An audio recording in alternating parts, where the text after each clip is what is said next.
Hi, everybody. Lisa Winston, and welcome back to another day of the Life Mastery Beyond 40 Summit. And let me tell you, Dr. Marcy Cole and I just got a massive lesson.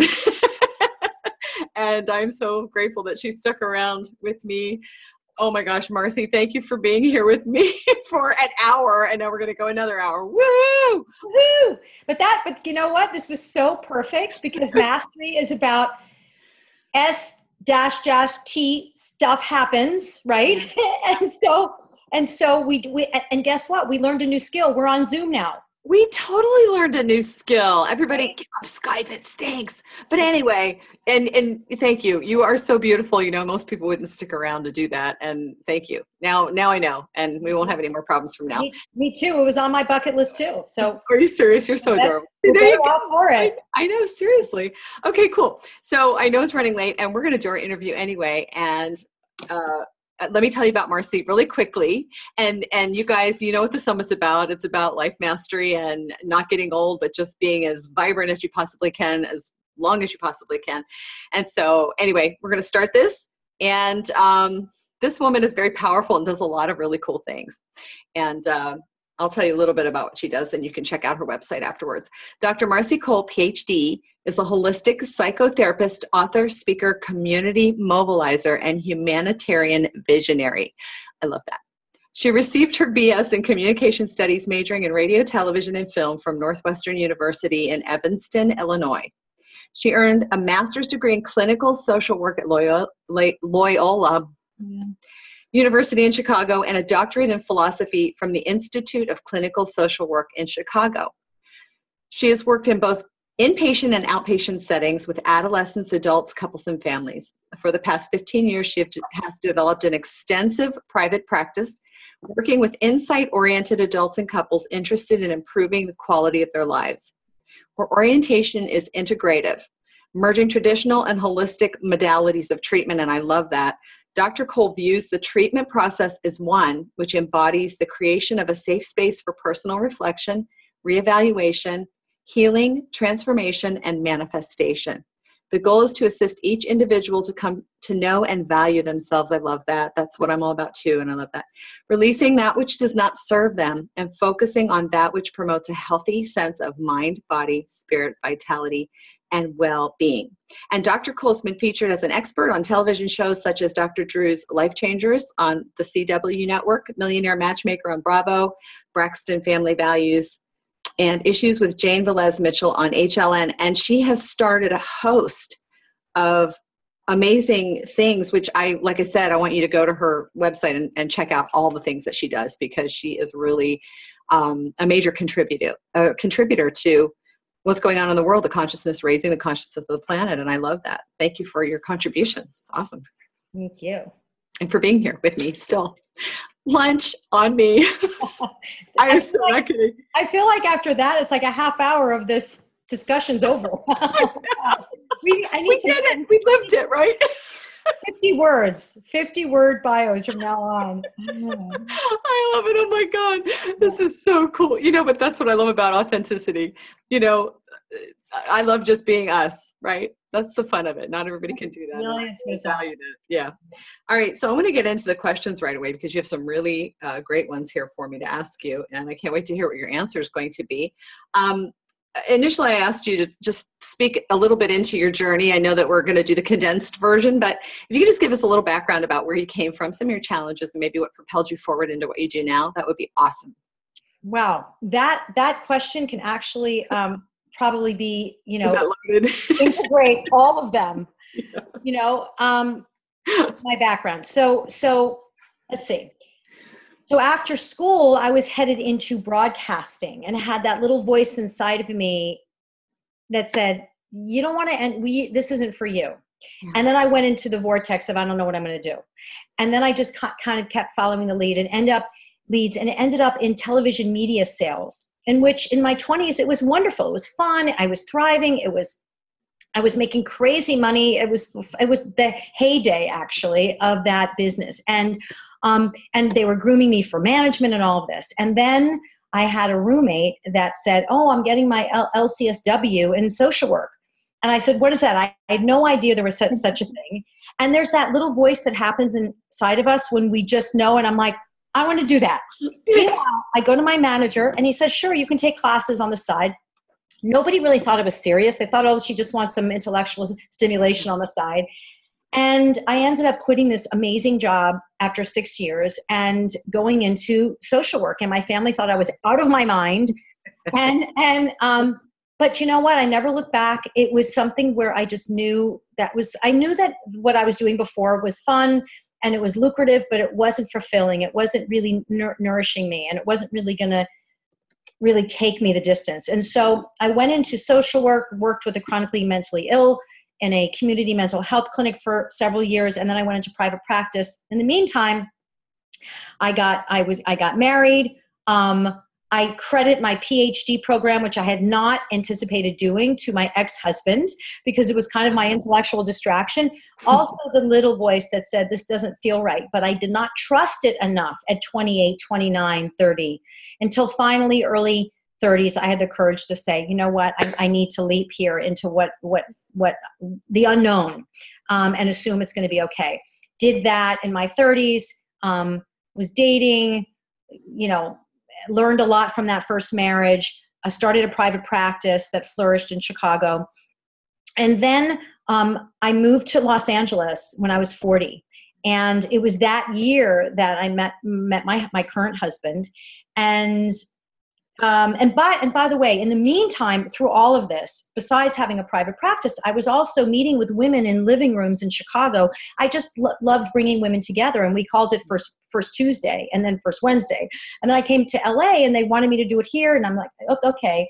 So I started a small private practice here, started this women's group here where we would get together in living rooms and just talk about things that inspired us, that what we wanted to share with one another.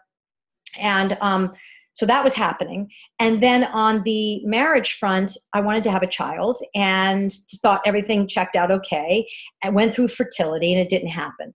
And so my early 40s was about grieving to some extent, but also pushing it away and getting really, really busy. And actually thinking this women's group started really flourishing in Los Angeles. As I was building my practice, this was also becoming really robust. And so I started thinking about taking it nationally because everyone was saying, do it. And I threw myself in.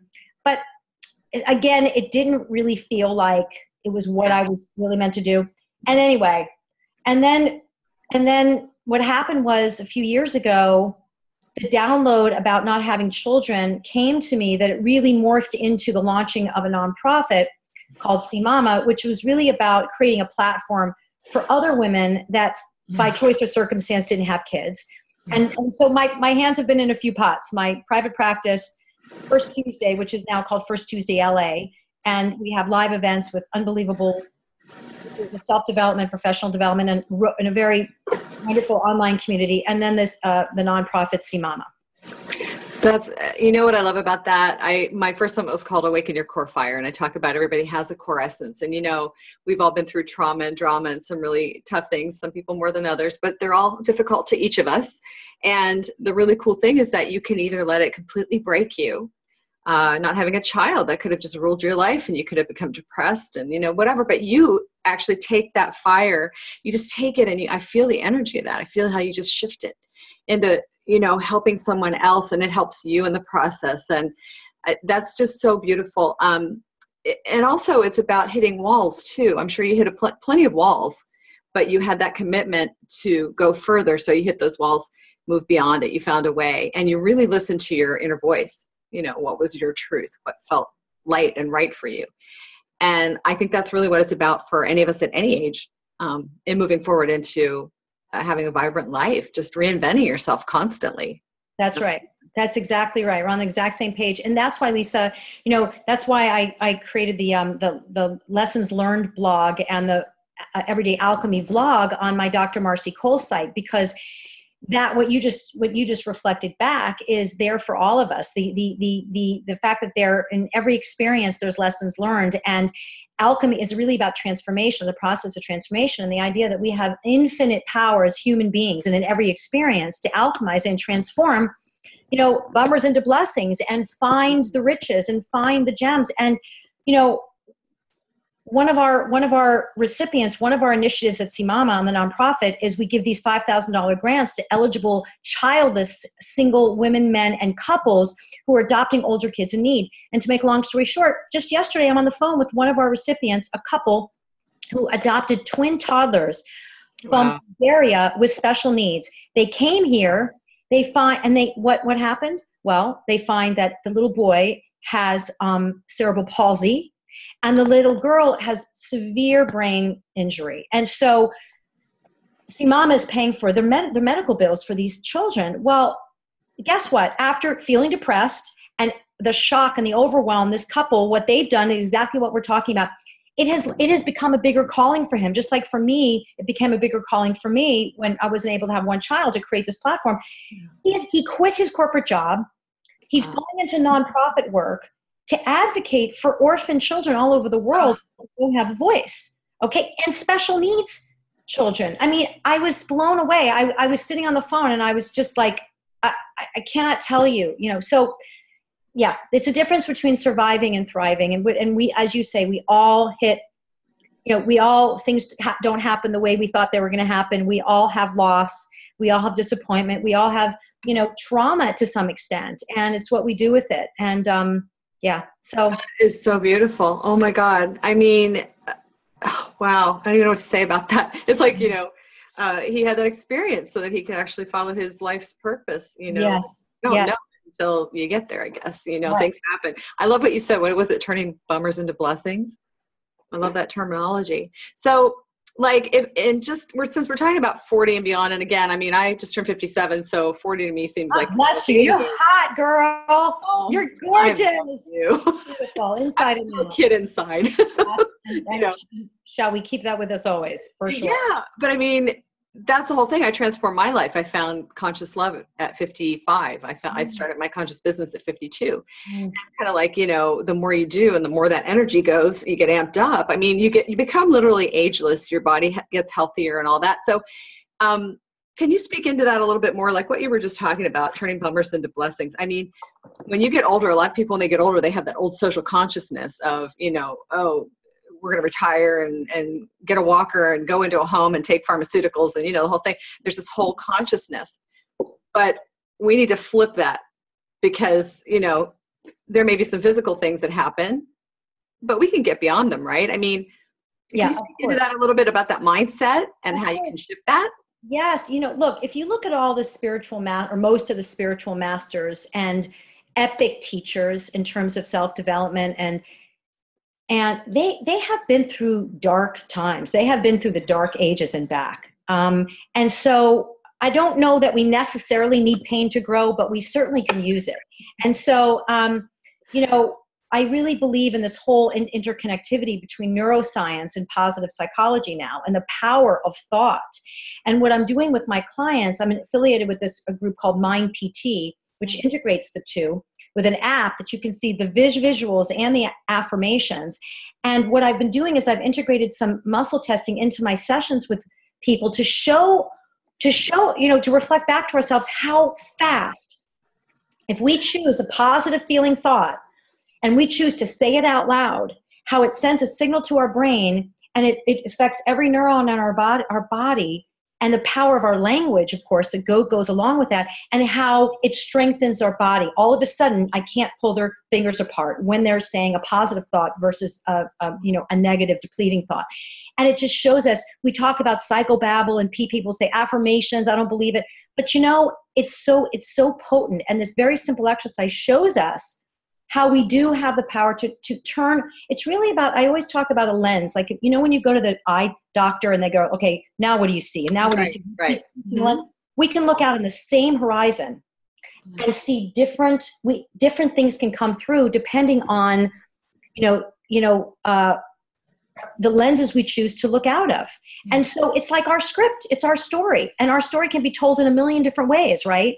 We can't change what happened in terms of the facts, but we can change the takeaways. And we can choose, like what you were just saying, you found all of this revelatory vibrancy in your 50s, and now look what you're doing. You're producing this beautiful, mastery after 40. That's what it's coming from your life, what you've chosen to do, and now you're expanding it. So there's so much potential within us. And the world needs all of us to share more of all of this wisdom. Oh my God, I love that, the muscle testing, because, you know, it is powerful. And the thing is that, you know, like you, I consider myself a warrior goddess, because, you know, it really does take a lot of tenacity and fortitude. I mean, I hit a lot of walls when I switched gears. You know, I came up against some really deep core beliefs that I didn't know I still had, but I kept moving forward. And that's the thing, you know, I'm just going to ask your perception. What is it between the person who can't really commit to themselves? They really want to, they have speech, you know, but they're never able to really shift over to make that commitment and step into the next phase.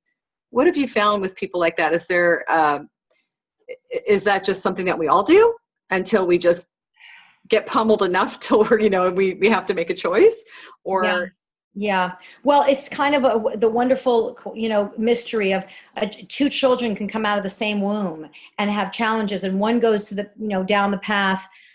You know, it's a heartbreaking story of one goes down the path of self-destruction, and the other, you know, overcomes and chooses, you know, a higher ground path. What is that within us? Well, I don't have access to all of that. You know, some of it might be spiritual dharma for all you know, some of it have, I think, a higher psychological IQ to some extent. Doesn't mean we all have gifts, but, you know, but see, what I think is absolutely shared amongst all of us is that we all have the potential to go there. We all do. And I really think it comes down to, because what you said, you know, is this just within all of us? What is within all of us is we all, as human beings, can feel everything from the dark stuff to the light stuff. We all have it. We all have it within us. I say to my clients, I'm on the same path as you. I'm in mortal physical form. I'm walking, you know, and so we all can feel that, you know, feel the dark stuff, feel the painful stuff. But it really is about a decision, an intention, and then, you know, and then it's about action. You know, it's really about action. And what I did at one point when I wrote a chapter in a book, which I love, you're going to love this because it's everything we're talking about. It was Lisa Nichols was the leader of this particular anthology series, and it was called Living Proof: Celebrating the Gifts That Come Wrapped in Sandpaper. Oh, I love that. Isn't that a great title? Yeah. So I wrote a chapter on my first marriage. And on the way, on a plane ride where I was talking about the book and selling the book and talking about the book and doing a presentation, I thought about this very question. What allows us to go from a sandpaper, really like quicksand feeling, to rising above, moving through it, and getting to the other side? And what came from this is was a very short article in the Huffington Post called 3 Simple Steps of Overcoming Any Obstacle. Oh. And so I do believe all of us have it within us to go through these steps. Would you like me to share with you the yeah. Now, it's going to seem really simple, but actually it you know, it is, but it takes on its own flow. But basically I called it the FATE formula. And these are the stages that we have to go through to get to the other side, basically. And this was coming from my own experience as a human being, but also in my experience of working with lots of people through the years. The first phase is stands for feeling, that we have to be able to have access to our feelings. This is not like a snap out of it. You know, oh, come on, rise above it. Your thoughts are more. So it's not that simple, but it is simple if we start with just being honest with ourselves and authentic. And I'm feeling this, and I'm feeling depressed, or I'm feeling hopeless, or I'm feeling jealous, or I'm feeling all these yucky things that we never want to admit, right? So we have to, or I'm feeling heartbroken, you know. First, we have to attend to the feeling. You know, that thing that we all have heard a lot, what we resist persists. Exactly. We attend to the feeling. We give it the time and attention and acknowledgement that it deserves, because we deserve that. We deserve to be seen and heard and being present with that. So FATE formula. A stands for acceptance.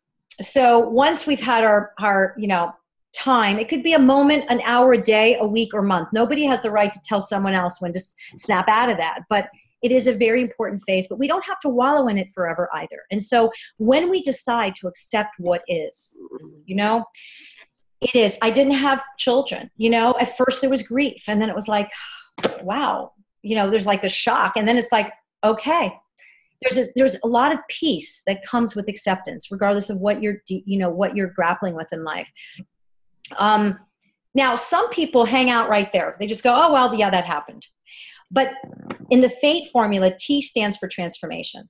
That's when we make a very conscious decision to say, I want to learn from this, grow from this, and grow something bigger and something meaningful from this experience. Whether it's divorce, Deborah Ford wrote Spiritual Divorce, which was a groundbreaking book years ago. No one wants to get divorced, but if you do, you might as well make the most of it. What are the takeaways? And so people talk about illness when they get sick, and the ones that really thrive later on will look at it and say, it was a gift. Why was it a gift? Well, it wasn't fun, but it created an awakening in them, right? So T is for transformation. And of course, the end of that formula is E, which is really, it enlivens our lives. All of a sudden, we've taken a situation that's been challenging. We've felt the feelings because we're human. It's part of the human experience. We've accepted what is, which is a part of surrender. And we've decided to transform it into something beautiful and meaningful. And then all of a sudden, we feel invigorated again. Our lives become enlivened once again. So that was, yeah. I love that, because I've been through all that, twice divorced, lost my house to wildfire in 2007 in San Diego, had breast cancer, right? I mean, it's like one thing after the other. And literally it was in 2007, that was my awakening. That was a wake up call, and I answered it. Now it took me, more than several years to make bigger decisions because of fear. But that was when the light went on, Yeah, but like I said, I've seen people die. I've seen all kinds of people go to various places, and it's like, we don't have to go there. What doesn't kill you makes you stronger, right? Right. And I also want to say, when you said, well, it took me a long time, you know what? It's very easy sometimes to look at the other person and say, they should leave their job and he should leave the relationship. And But, I also have, and my first marriage and my divorce taught me this, which is that, to respect the path for everyone. We'll get there when we get there. And, you can't, and there is fear involved. When we cross over a bridge, there is fear. And even when we think we're not moving, we actually are. Right. And, in the quantum field, time is an illusion anyway. Right. So who cares if it took 6 months versus 8 years to write the book, right? To heal the heart or to move on in the way that people wanted us to in our lives. So I don't, I really, when I work with people and with myself, when I'm feeling myself getting impatient, I have to remind myself to say, okay, hold on. Get here, right now, get present, look back and acknowledge how far you've come. And remember that, there's so much possibility lying ahead, right? And so that's important for all of us as we move through life. And I love that. Thank you. It is. And, because we can complain. I mean, I had a pretty tough road of it for a lot of years, and I complained about it, but in reality, you're right. It is a blessing. I mean, all roads lead to, you're not the same person that you were, and that helped you build your character or whatever, propel you forward. So, people need, and there again, that's a mindset shift, really. Yes. And sometimes we can, because of who we are, we decide in that moment to say, I really want to open my heart, my mind, my consciousness to this. And sometimes the body or external situations or whatever knocks on our door harder until we sometimes are catapulted into a shocking realization or a wake-up call. Either way, it's all, as you say beautifully, it's all for the greater good. And I had to be I was hit alongside the head with a 2x4 several times, and finally I got it. You know what? But you got it. But isn't that magnificent? Look at you. Look at you today, and look at what you're doing, and look at what your life is. And I mean, so we don't have to wish we don't have to wish the hard road upon ourselves or others, but boy, and you know what else? When I went through my own challenges or disappointments and I got to the other side, and I was so inspired by the other side, as I'm sure you can relate, all of a sudden, I stopped worrying about other people so much. I stopped worrying about the people I love. I stopped worrying about my clients. I all of a sudden had such a respect for the fact that they'll get there. They have the power to get there in their own time, in their own way. If not this life, the next, It was like, so that was a really wonderful takeaway from all of that as well. Yeah, I love that. That's surrender, letting go of control. I mean, we all have this habit of wanting to control things. And thank you for the reminders because, every day, I said it's so funny, we teach people this stuff, but then a lot of times we don't follow it or we forget, Yes. We have to be reminded. Yeah. So Right. Thank you for all your reminders. You shared about your 40s a bit, but like what happened when you hit 50? I mean, 40 for me was my midlife crisis-ish, but I still was a baby, really. Yeah. So what happened with you? What happened to you? What was it's an interesting thing in the evolution of life. And as I was thinking about this conversation, how like when I think back and I look at others, their 20s, the 20s were so focused on getting the job and, getting the friendship circle and the guy and the girl and that, and keeping up with our friends and what's going on. And then the 30s is, we're still building, and maybe you've chosen a partner, or maybe you're still trying really hard, and we want to make everyone proud. And, we have these blueprints of what we think life should be. 40. And again, as I went into my 40s, it was much more into a sense of truth. Like, all right, I remember a month before my 40th birthday, I ended a relationship of 2 years. And I was like, okay, I can't go into this decade knowing deep down. And every bit of the way was about trusting myself more and more and more. And so 40s was about just like getting into truth, more authentically connected to who I am. And by the way, I've seen this with working with so many women in their early 30s who come in and are like, they forgot who they are. They've been still programming of their family or the boyfriend or the spouse or their work or whatever. And the work is really about getting them reconnected to themselves. I've seen this all around with friends as well. And so 40s was a real wonderful, liberating, like, right, what do I think? What do I feel? And what's my truth? 50s, it was kind of like, as we do that, as we move more into our truth, we move more into our callings. And as we move more into our callings, we move more into our impact. Yes. And so the 50s, I start seeing that the impact is starting to be shared and seen and felt and acknowledged by ourselves and others. And so the legacy building starts.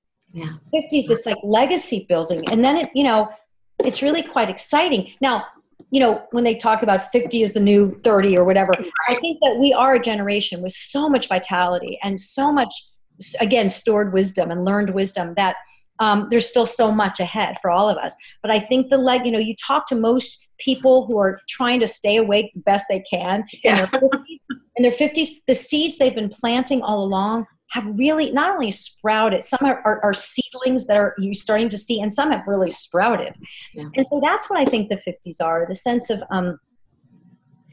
of things are coming together. And I'll share with you personally that it wasn't until my mid 40s going into 50 that I would keep things very separate in my life, like the Dr. Cole thing and the First Tuesday Women's Community Building and then the nonprofit. All of a sudden I realized it's all connected. Mm-hmm. All of a sudden we start to say, oh my gosh, we really start to see the picture of our lives and how everything is coming together. And for me, it's about connection, about, helping people when I work one-on-one, helping them connect with their hearts and relationship, helping them connect with each other, women in community, helping women find beautifully collaborative, celebratory relationships with one another. And See Mama, helping people without children find children in need in some way and have that vortex of possibility of connection. So we all have that potential. In our 50s, we start to look back and go, okay, where is this paradigm of interconnectivity? What's it mean? And starting to really see some of the gifts and some of the callings we've finally been able to acknowledge, and some of the impact that it's been able to start to have for the good. There are a lot of people stepping into their soul purpose now, and it's so exciting. Now for me, I don't know about you, but for me, when I got that wake up call, early 50s. And it was kind of like I had an urgency because I've changed a lot. I've transformed in the last 5 years, last 2 years. And but back then I still had that idea of, oh my God, I'm getting older and I don't have a lot of time to do what I want to do. So, I mean, like when you get into your 60s and 70s, I guess you probably would know better than me that each decade has some urgency, some push, or, you know, cause like, you know, 60s retirement and all this other stuff. So, but that's the thing I want to change. Yes. Mindset. You want to change what? I'm sorry. I want to change the mindset. Okay. I have a wonderful thing to share that came from my sister's experience. I have older siblings, and when she turned 60, she had a really hard summer about it. And I kept saying, what are we going to do? How are we going to celebrate? And she kept putting it off and putting it off. And she was really like mourning it. And there was a lot of kind of dark, morose, you know, ideas of what 60s were going to bring, loss of parents and children growing up and, you know, all this kind of stuff. And she was in the lack of it and the fear of it. Yes. Until a very wise friend went on a walk with her one day, and she said, what do you want your 60s to be? I love that. Very simple. And my sister said, play. I want to play. Yeah. And then from that place, when she started to be the architect of her life in that way, and the author of that chapter, she's like, okay, we can celebrate now. And guess what? She has been playing. She's been traveling the world. And so that's awesome.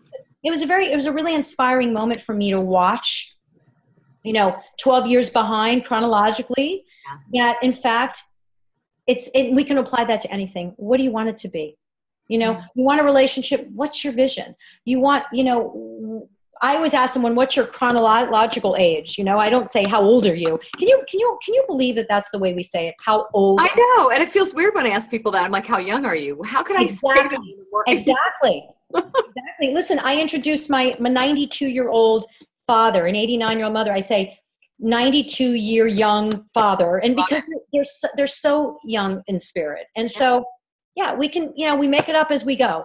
It's, you know, really. And that's the beauty. Amen. Right? And that's really the beauty of aging gracefully. We can write our own script, truly. And I love that because, you know, as I get closer to 60, I'm like, there's a part of me, you know, that says sometimes this is hard, you know, building a business and all that, but it's what I'm here to do.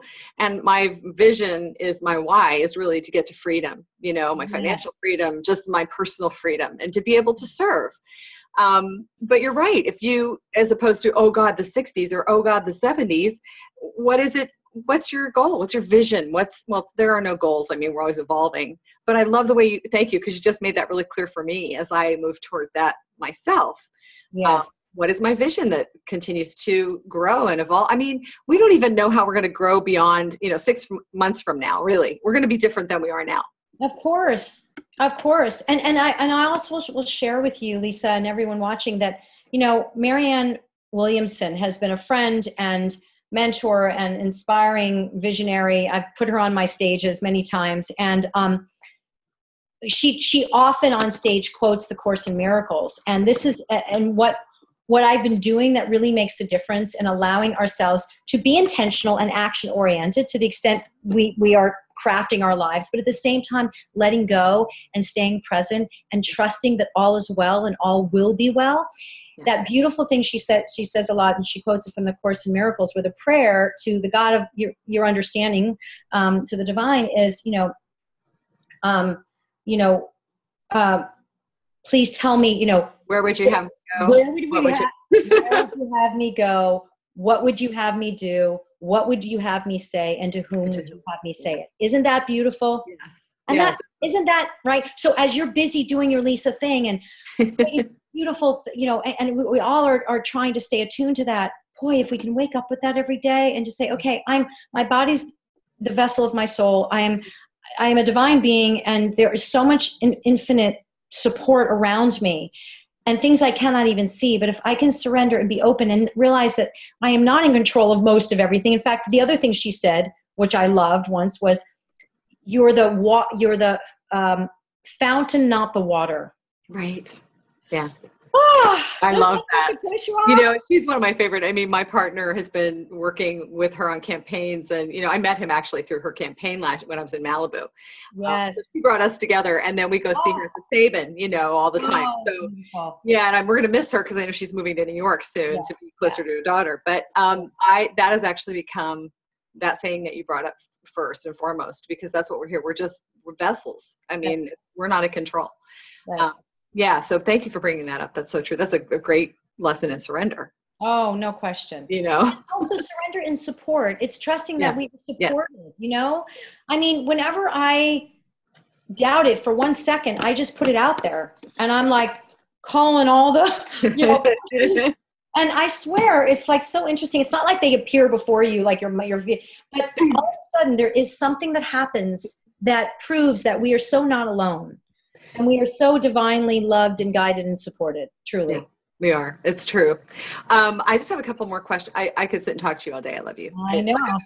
Talk over lunch. I'm not kidding. I'm buying lunch. Absolutely. No Especially question. after that hour. I mean, my gosh, you're just amazing. I said to you in the beginning, like, how did you find me? I love how cyberspace is bringing us together. I met my husband in cyberspace. You know, clients are finding me in cyberspace, new friends and colleagues. And I mean, it's beautiful. We're in a very prolific time that way. Yeah. Spirit just brings us together with the people that we're supposed to be with. I mean, every person is not an accident. It's not a coincidence. It's true. It's wonderful. Okay. I wanted to ask you about relationships. You have a really great piece of advice around that you've received around relationships. Can you share that with us? Oh my gosh, I could write a book. Everyone, we've got a book in us, right? I could write a whole thing on relationships. But I think what it was is that you actually put it out. You know, this idea of like, you know, what have you learned in relationships? And I mean, there's just so much. But I will share with you one moment that was a pinnacle moment in my life. I was separated from my first husband for the summer, and I was on a Reiki table. And this woman was doing Reiki. And, you know, that's when you're clothed and it's just kind of hands-on healing type of thing. And she said, she went toward my stomach and she said, wow, you're really taking it in the gut. You know, something's going on. And I said, I'm, you know, in the throes of deciding whether to stay married or divorced to someone who's been in my life for 17 years. And she said, relationships are just here for us to learn from. And it was like this big thing that felt so big, was like popped. It was like a bubble that was just popped. And do you know, I would not know this woman if I passed her on the street.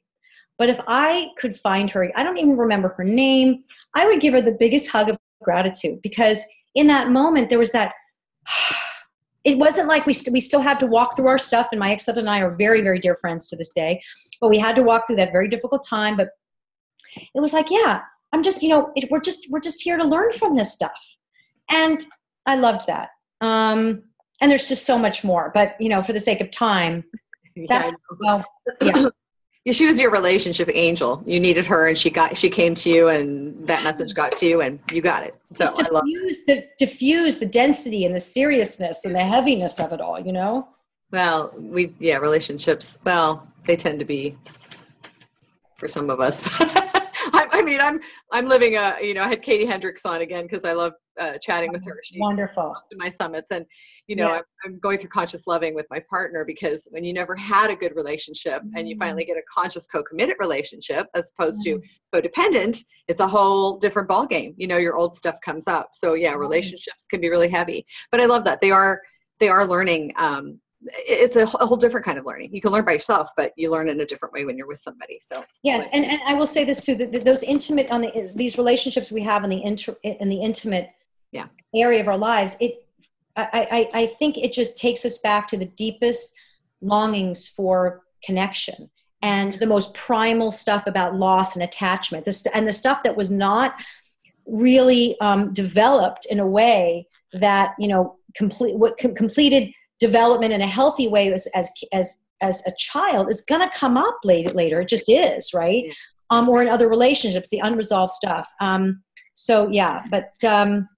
We really can appreciate so much that intimate field. There's so much to learn. There's so much to, grow in that field, as well as when we're not in that field and we're just, resting on our own laurels and we have to wake up alone and sleep alone. And those are blessings. Those times are blessings as well.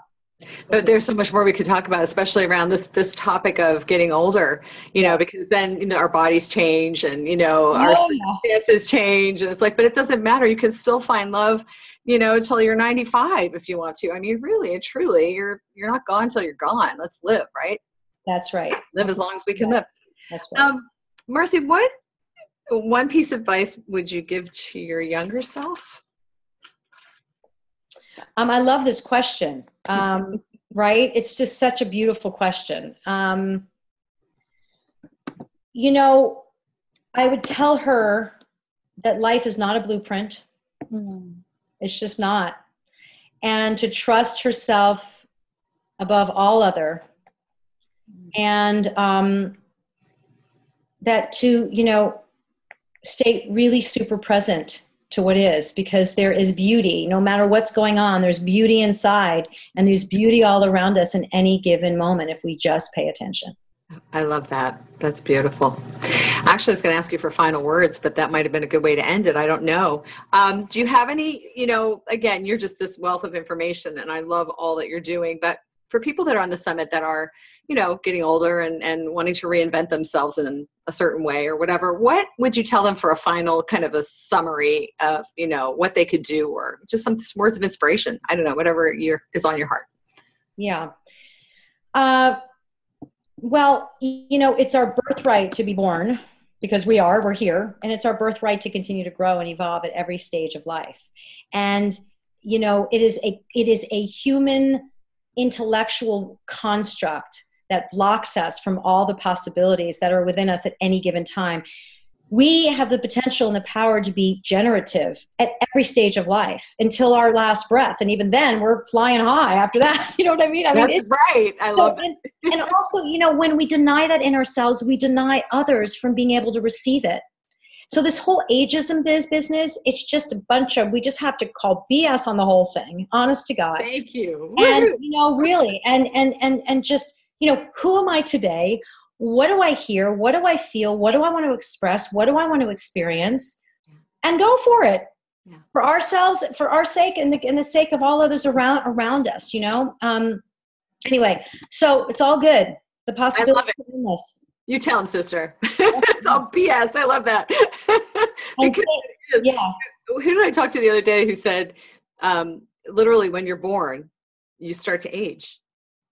But we don't look at it that way. We look at, you know, this certain age is young and then the certain age is old. And it's not true. We really literally age the minute we come into, you know, human physical form. Yes. And also our culture will change the way we deal with the view of aging when we change it. Right. When we honor ourselves and say, wow, I've come a long way. And that's why I love what you're doing, Lisa. Hats off to you and gratitude to you for creating this beautiful vortex for all of us to participate in and learn from and tune into and receive. And, you know, it's beautiful. So when we change the paradigm, one human at a time, all of a sudden, don't you think the younger generations are inspired by, you know, I did an event called the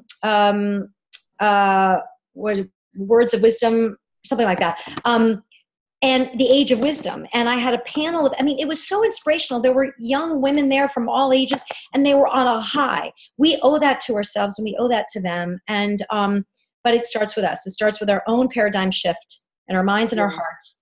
And then guess what we can do? Then it's just, you know, we can let go of the whole, just like I wish they would let go of grades in school. I wish we would let go of the chronological number of aging, you know, because it just creates a head trip that's not necessary. We get to write the script from now on, truly. Well, you and I can have another conversation on the whole public school and the putting everybody in a box thing, but that's a whole other conversation for another day. It's true. In our human experience, we're so limited in so many ways, and we're unlimited beings. That's just the truth of it. So yeah. I love that. Okay. And I believe you have a free gift for us today for everybody. Yes. Well, you know what, because I have my hands in these few pots, there's the Dr. Marcy Cole pot, there's the First Tuesday LA pot, and there's the cmama.org pot. And the First Tuesday LA pot, for those who are in the Los Angeles area, you can please, you know, feel free to get on firsttuesdayla.com, join our mailing list, or join as an online member, and remind me by going to Marcy, MARCY, at firsttuesdayla.com that you've been invited by me to attend one of our events and have 2 tickets as my guest, and to come and enjoy with us. We have smaller events and larger events, and they're all really special in their own right. And it's kind of a high. It really, truly is. I mean, the whole idea is to network with each other. And then we have a featured pretty high level best-selling author, luminary, and someone in the human potential movement talking about professional and personal development. So you all are my guest. If you would like to be, just remind me and say, you offered 2 tickets to First Tuesday LA. I'd love this to come to this event, and I will be delighted to meet you and have you join us. That's awesome. Thank you so much. And I happen to live in the LA area, so when I get out of Summit Land, I'll come to one of your events for sure. Oh, are you frozen? What happened?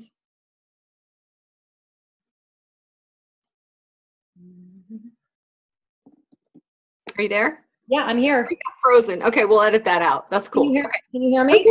Yeah, it was just you were like this. Oh, like, okay. Okay, so guess what? We needed a pause. But Lisa, you are my guest. If you'd like to come, March 15th. We're having one. Guess what? This is so perfect. This specific one is for coaches, healers, counselors, and transformational leaders about how to build a practice, not from a place of push, but from a place of giving. Oh, gee, well, that sounds like right up my alley. Okay. I know, March. I guess I'll just have to come. Yeah, Tuesday, day after my summit launch. I love it. Oh my God, perfect. You're my guest. Funny? I know. Oh my God. Okay, so we'll edit that out. I got that. Thank you so much. Okay, so let's, so Marcy, where can everybody find you? So again, if you're coming from the Dr. Marcy Cole front, it's drmarcycole.com, drmarcycole.com. First Tuesday LA, if you're interested in the online community or live events in Los Angeles, it's firsttuesdayla.com. And if you're interested in the platform for women without children, there's 2 sites, but they're connected. One is childlessmothersconnect.com for women, whether they want kids or not. Yeah. And the idea is that there's the mother that lies within all of us. And that's what that's about. Yeah. Childlessmothersconnect.com, and then cmoma.org, CMOMA.org is the nonprofit where it promotes the connection between people without kids and kids in need.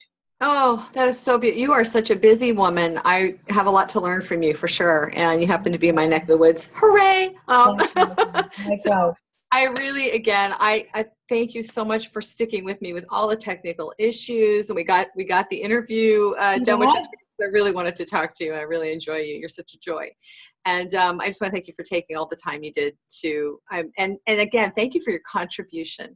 A lot of people pick one thing to do, and you're doing a lot of different things that are on your heart that are really making a difference for people worldwide, I'm sure. And I hope to do more of that too. We have to get into more of giving. I love the whole nonprofit feel. And so that's, I should probably do a summit on that too, because giving is something we absolutely need to focus on, and we don't always. So thank you for that. Yes, Maya Angelou said, giving liberates the soul of the giver. Oh, I love that. I love that. Yeah, that's beautiful. Thank you for giving your time and your heart and everything that you put into this, honey. I'm honored to have been invited. Thank you for all that you're doing. And we alchemized this whole thing. See, Everyday Alchemy, we went into the technical issues and we turned it around. We both learned. We did. We walked our talk today, Lisa. Goddess. Yes. We really did. And I want to thank everybody for joining us, because this is just such a joy. This is my passion, sharing people's stories, transformation, ways to make your life more vibrant and give you a better life every day of your life. And that is my absolute joy and passion. And to meet people like Marcy, really, and to connect, I resonate so much at a heart level with you. And I just love it. And so thank you for joining us. Make sure you stick around for all 23 days.